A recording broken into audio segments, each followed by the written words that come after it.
Man, I love how one thought just flows into the other. Some mornings I wake up and whew, it's a lot of connections. I did realize that I don't think I ever made a video on the simulated reality. I know I did writings on it about how there's this theory that your house doesn't even exist until you walk around the corner, and that everything, like, you could be in your house. And this is a perspective I've heard, so I know it's out there. You could be in your house and nothing out there exists until you walk out of the door, and then it all appears. What if that, again, is just taking something that's all about the neural network and the reality of life and making it into a physical thing? Again, this is a very beautiful way to create chaos and confusion, since there's all of these potential beliefs out there that put something into its perspective that then kind of removes you from reality. You know, like, God bless it all, because honestly, buying into and following these narratives would really get you out of having to travel your neural network to see how it's all in your perspective, and it's a reality that you either subscribe to or don't.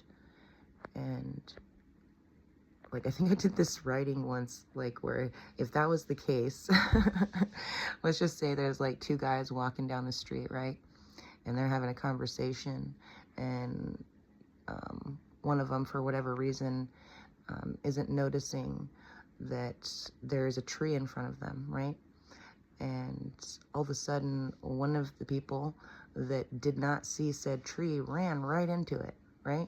Well, first off, why would they run into the tree if it didn't exist unless they were focusing on it? I mean, duh. And then why wouldn't the other guy say, like, hey, you're about to run into a tree? Like, maybe he didn't know, but he could see the tree that was there. That's why he was walking around it. But the other guy just happened to be, looking in a different direction. And if what some people try and subscribe to and the narrative is true, then that tree wouldn't even exist and he wouldn't run into it, right?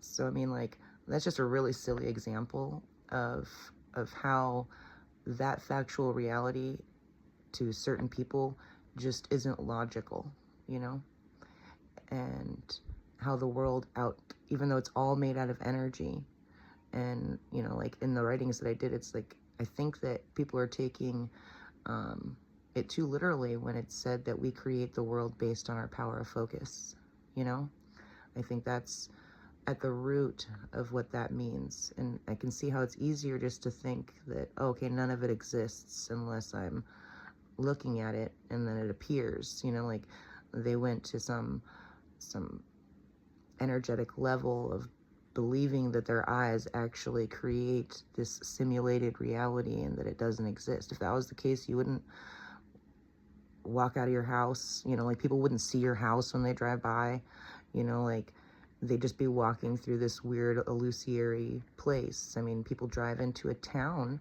that they've never been to before. They have no idea what to expect and what they're going to see. So how would their brain come up with what they're going to see? Are they just making stores appear that aren't actually there?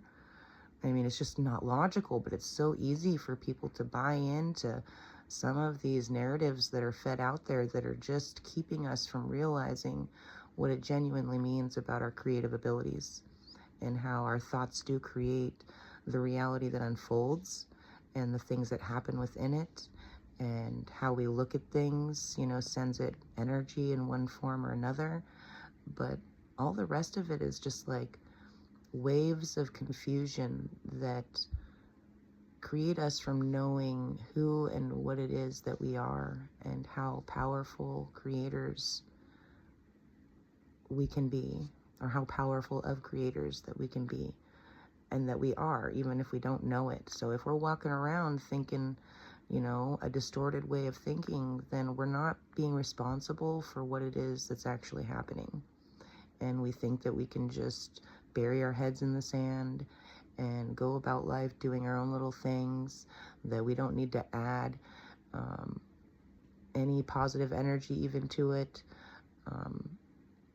And that it's all just make-believe, and everybody's just a character in my play, and And there's just so many distorted narratives that would take you off the path of learning who it is that you are and being accountable for the world that you're looking at when you walk around, and in such a way that you don't take a heavy weight on your heart and responsibility or shame or guilt, but that you just do something about what you're seeing. If you see somebody on the side of the road or outside the store that has no money and no food, who are we to cast judgment on who they are and how they got there?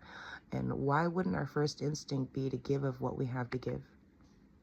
Do what we can to make their life better, without shame or guilt or pity, just understanding the way of the universe, knowing that they created the world that they believed was a reality.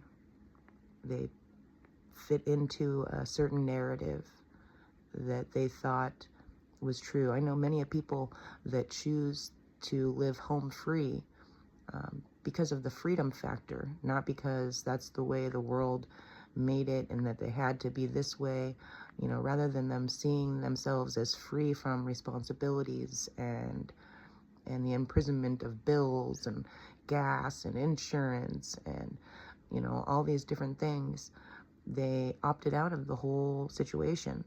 But because the world has this narrative that says that they're less than us in some way, then that's the way people look at them and send energy towards them, and that's the way they see themselves, because that's the energy being sent to them, rather than being like, good on you, man. You're free. You don't have to listen to anybody. You can do whatever it is your heart feels like.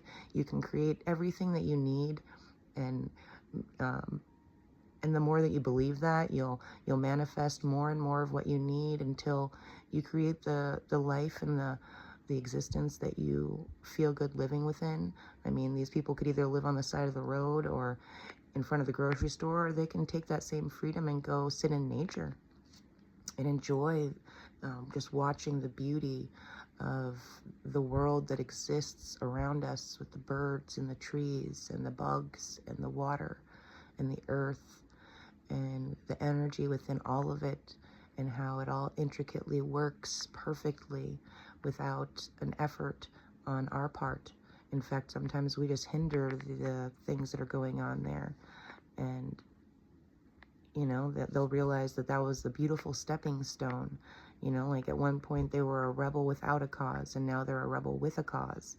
And maybe they're not a rebel at all. They just understand that the whole thing had to unfold that way for them to find an ultimate freedom to do what they love to do and how they love doing it. So let's stop buying into the narrative that this is just some simulated reality that we don't need to take responsibility for. Because just like in a video game, if you know you're in a video game, aren't you going to do whatever you can to collect all of the health and all of the coins or whatever it is to bring to the end of the level and the next level?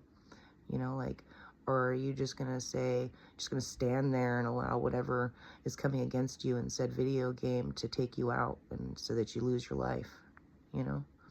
Again, back to the common sense factor. I love my brain. It holds all potentials, and because of the pattern recognition that I'm capable of using, I'm able to put things out there like this that take all of it and bring it back to the 0 point of your power and your divinity and your ability to change what you think is unchangeable. Love you guys. Hopefully this is the last one, but who knows? It's a lot for one morning.